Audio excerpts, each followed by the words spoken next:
इसको गुरुकुल में भेजो। और शंकर जी ने पराशर जी को बुलाया, कार्तिक को गुरुकुल में भेज दिया पढ़ने के लिए। पढ़ना क्या था, ये तो खुद वेदों के क्या आता है, गए वहाँ पर वेद तो इनके आगे पीछे भी, मेरे को पढ़, मेरे को उन्होंने सोचा गणपति जी आए हैं जिन्होंने खुद वेद लिखे हैं वो क्या पढ़ेंगे। अब वहाँ इनकी शिक्षा पूरी हुई, वहाँ पर ही वो मूषक आया, गुरु का सारा उन्होंने करना। उन्होंने गुरु जी ने बोला कि गणपति जी देख वो हवन करना, सामग्री जाके अंदर सारी खानी, लंगर बनना है वो सारी खाना। बहुत तंग किया, इतना इतना तंग किया, इतना तंग किया, इतनी अभी भी देखो चूहे हजारों साल के अभी छोटे छोटे चूहे भी कितना तंग करते हैं। तो वो देखो जो राक्षस था वो कितना तंग किया उसने, तो उसने बहुत तंग किया। तो गणेश जी ने बोला ठीक है मैं पकड़ता हूँ। गणेश जी बहुत बहुत उद्यम मचाया इसने। फिर गणेश जी बोलते माँ को बोला कि माँ मेरे को ना वो दे, अपना कोई सवारी दे, मेरे से भागा नहीं जाता ये, तो मेरे को बहुत तंग करता है। फिर माँ ने वाहन भेजा, गणेश जी वाहन के ऊपर बैठ के चूहे को पूरी तरह पकड़ा। फिर जो उनकी पूंछ थी ना उसके ऊपर पैर रखा और उन्होंने काबू किया उसको। तभी उन पकड़ा नहीं जा रहा था, तभी गणपति जी ने उसके ऊपर बैठे उसको इतना दबाया तो हिल नहीं पाया। तो फिर जब उसके बोलता फिर मेरे को छोड़ दो, मैं उपद्रव नहीं करूँगा, मेरे को माफ़ करो, मेरे को माफ़ करो।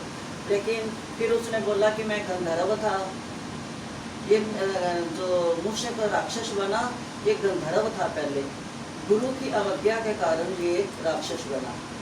गुरु की अवज्ञा क्या की थी, दो अवज्ञा की थी। एक नंबर पे उसने जब गुरु की संगत बैठी होती थी तो पैर लगा चलता था। अब भी किसी को पैर लग जाए तो कहते हैं ना, है ना, माफ करना, पैर किसी को लगना नहीं चाहिए हमारा। तो दूसरा कहता ये था कि मैं गुरु की बात नहीं मानता था और गुरु पत्नी के ऊपर मैंने कुदृष्टि की, तो मेरी गलतियाँ थी। और उसकी वजह से गुरु ने श्राप दिया इसको कि तो गंधर्व को कि तू जाकर मूषक बन, श्राप था। तो बोलता मेरा वो श्राप भी बोलता मेरे को माफ़ करो। फिर उस टाइम माफ़ी भी मांगने लग जाते हैं कोई भी राक्षस ऐसा है। फिर उसने बोला ठीक है तेरा उद्धार होगा, जब शंकर जी का पुत्र होगा वो उसका स्पर्श होगा तेरे को, तब तेरा उद्धार होगा। तो जैसे ही गणपति जी का स्पर्श हुआ तो उसका उद्धार हो गया, उसकी अंदर से चित्त बुद्धि सब बदल गई, चरणों में गिर गया गणपति जी के कि आप मुझे अब अपनी शरण में रखो। बोलते नहीं अगर तू सुधर गया ना तो मैं तेरे को, तू मांग कुछ क्या मांगना है। बोलते मैं यही मांगता हूँ कि मेरे को अपने साथ रखो। बोलते मैं तेरे को इस जून में से निकाल देता हूँ और जून दे देता हूँ।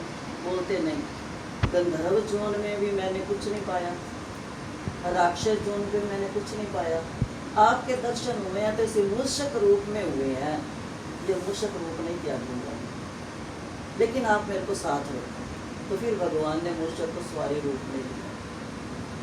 ये अंदर से तो लगता तो छोटा सा है ना कि गणेश इतने भारी कैसे बैठ जाते हैं, लेकिन ये बहुत बड़ा राक्षस था ना। जैसे कौवे ने बोला था कागभूषुंडी ने कि उन्होंने बोला राम जी ने कि आप जून बदल लो। बोलते नहीं, इसी कौवे रूप में तो मैंने प्रभु की लीला सारी देख ली और प्रभु के हाथ से मैंने मक्खन रोटी छीन छीन के खाई। जो स्वाद मैंने कौवे रूप में पाया वो किसी रूप में नहीं मिलेगा मेरे को। अभी भी कहते हैं, अभी भी है कागभूषुंडी, अभी भी जिंदा है। बापू मरारी देखे है ना, बापू मरारी दर्शन करके आए हैं। हाँ, उस कागभूषुंडी की अभी भी जिंदा है। अभी भी कौवे की कितनी उम्र लंबी होती है उम्र। तो ये है मूषक की उनका। और दूरवा क्यों चढ़ता है, ये दूरवा जो है ये एक बार एक राक्षस मरता नहीं था, उसका नाम अंधकासुर था, पता नहीं कि क्या था, मरता नहीं था। शंकर गणपति जी ने उसको निगला कूड़े को,